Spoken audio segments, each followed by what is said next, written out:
Assalamualaikum warahmatullahi wabarakatuh. Perkenalkan, nama saya Riki Juliana dari Teknik Mikro 21 semester 5. Kali ini saya akan menjelaskan tentang tugas saya, metode penelitian, yaitu metode desain sistem kendali alat 3 fase secondary injeksi untuk simulasi tes panel pada perusahaan panel maker. Tujuan dari metode penelitian ini yaitu merancang atau menjelaskan tentang alat tes 3 fase secondary injection tersebut. Metode penelitiannya yaitu terkait studi pustaka, analisis kebutuhan sistem, desain sistem kendali, simulasi dan pengujian, dan implementasi pada alat 3 fase secondary injector dan pengumpulan data atau hasil pengujian. Lanjut saja, landasan teori kita skip, yaitu kita lanjut untuk alatnya. Gambar ini bentuknya akan seperti ini alatnya. Dan analisis desain kebutuhan yaitu dari distribusi secondary injeksi, ya kita penjelasan dari alat tes buat tes secondary injection current atau buat injeksi di sisi sekunder CT. Nah, seperti ini. Nah, untuk pengujiannya nanti saya jelaskan, yaitu nanti untuk gambarannya penginjeksiannya melalui secondary CT ini. Dan yang sebelah sini kabel merah itu untuk primerinya. Seperti ini skema primerinya. Dan ini untuk ke power metering. Nah, nanti terbaca dia kalau untuk ininya, pengukurannya. Dan yang kedua yaitu test voltage relay. Nah, ini biasanya ada di dalam panel ya, panel pengujian. Nah, ini untuk proteksi untuk tegangan ya. Dan yang di atas untuk sensing current, pengujian di sensing current sisi sekunder.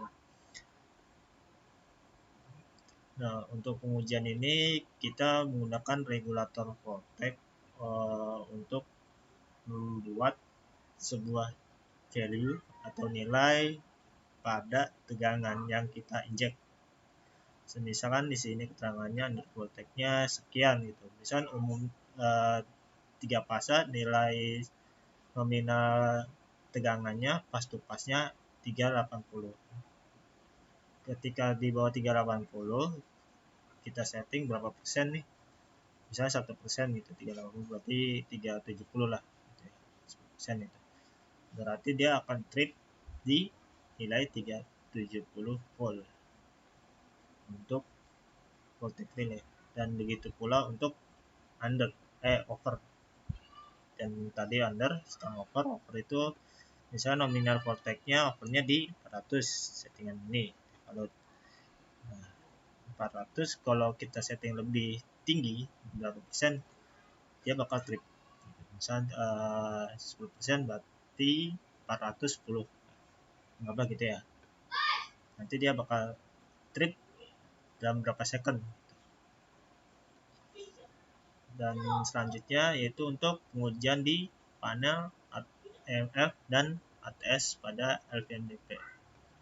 LVMDP itu sendiri yaitu panel distribusi, bisa dengan 1 sumber, 2 sumber, atau 3 sumber, tergantung pengaplikasiannya.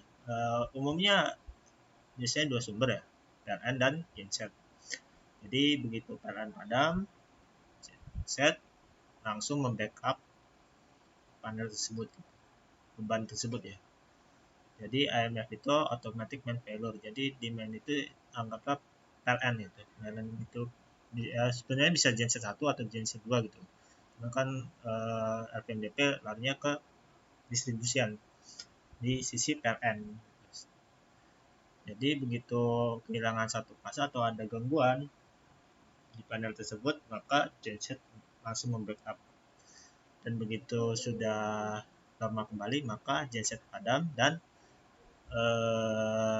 main tersebut akan masuk pada panel tersebut. Nah,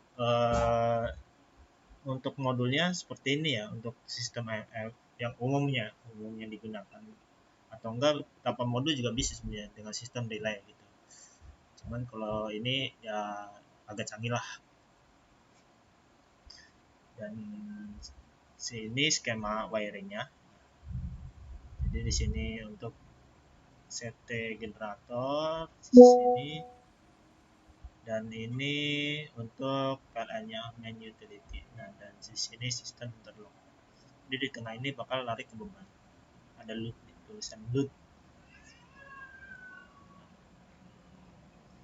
Lanjut untuk supply DC ya itu sekedar cuman buat menyalahkan si komponen-komponen yang berhubungan dengan tegangan DC ya. Jadi di sini menggunakan power supply,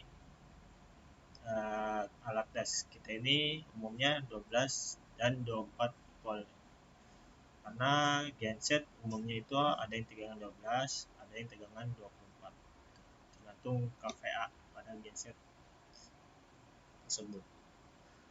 Nah, untuk rectifier ini sebenarnya tambahan ya, rectifier. Jadi sama, cuman kita bisa dibuat variabel gitu, menggunakan trafo. Bisa trafo langsung, misalkan butuhnya 48, ya udah kita tambah rectifier dari tegangan AC 48 volt dari trafo nih diubah menjadi DC. Nah, untuk desainnya seperti ini. Untuk bagian depan, untuk bagian samping, bagian belakang, dan bagian atas. Di sini ada power metering, sektor, dan power metering, dan voltage regulator, dan lampu-lampu, dan kontrol-kontrolnya. Lanjut, untuk komponennya di dalam alat 3 fase itu ada MCB, yaitu sebagai pembagi tegangan, kontaktor sebagai kendali, sistem manual atau auto untuk distribusiannya ya. Jadi kalau manual dia langsung kerja, dan auto dia perlu kontak dari panel yang diuji. Untuk power metering yaitu untuk menampilkan nilai tegangan dari sisi incoming ya. Anggaplah trafo lah gitu. Kalau ini trafo PLN langsung ke panel kan biasanya customer atau inilah panel customer dari customer gitu kan. Seperti itu. Jadi ntar bakal terlihat nilai tegangan dari sumbernya.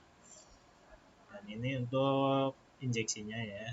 Jadi kita mau berapa volt injeksinya gitu. dari 0 sampai 440 volt, tergantung spek yang dibutuhkan. Dan ini untuk resistor ini untuk inject current set ya. Nah, begitu pula trafo step down dan step up sesuai fungsi yang dipanggil. Ini power supply. Oke, lanjut ini sector sheet untuk kendalinya.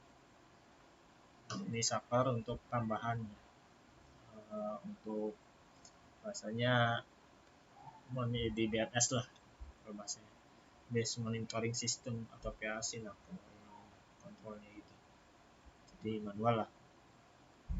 Dan ini untuk terminal block untuk menghubungkan dari alat 3 fasa ke panelnya. Ini converter, dan ini soket 3 fasanya untuk ambil sumbernya dari alat tes tersebut. Dan ini untuk gambaran rangkaian distribusinya ya, alat tersebut. Lanjut, ini gambar skema wiring CT-nya, secondary injeksinya untuk injeksi CT-nya. Nah, seperti ini. Jadi di sini ada regulator, di sini trafo. Nanti di sini kebaca di voltmetering nilai current secondary-nya. Jadi dari 0 sampai 5 mA. Kalau melebihi 5 mA, yang terjadi adalah CT tersebut jebol, karena kita harus melihat rating dari CT yang kita uji. Oke, ini gambar remote. Oke, ini gambaran untuk wiring diagram remote start generator. Nah, pada remote ini difungsikan untuk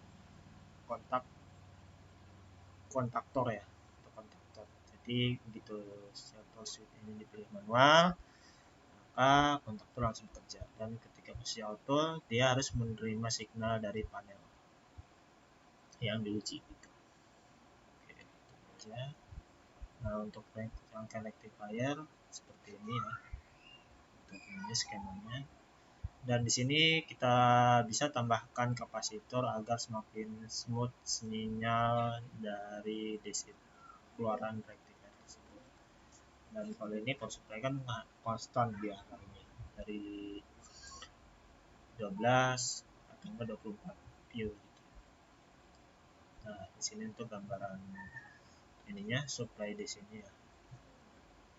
Oke, dan selanjutnya simulasi dan pengujian. Nah, ini untuk panel FMDP-nya, dan ini untuk alat tesnya yang diuji. Dan ini kita harus mengetahui sistem dari rangkaian panel FMDP tersebut. Ya, sebenarnya ini modifikasi dari kerjaan saya, jadi adanya tambahan-tambahan gitu untuk sistem tersebut. Ini sisi PLN dan sini sisi genset. Lanjut, nah ini hasil pengujiannya, interlock PLN dan genset, manual dan auto. Oke, jadi maksudnya manual ini begitu PLN-nya sudah masuk di sisi incoming, maka kan di situ kan alatnya ada yang pakai breaker, ada yang pakai LBS, tergantung ininya ya, tergantung aplikasinya. Jadi karena di sini ada fungsinya auto, jadi ya harus menggunakan spek Macores gitu. Jadi dia otomatis bekerja gitu, berdasarkan signal yang diperintahkan.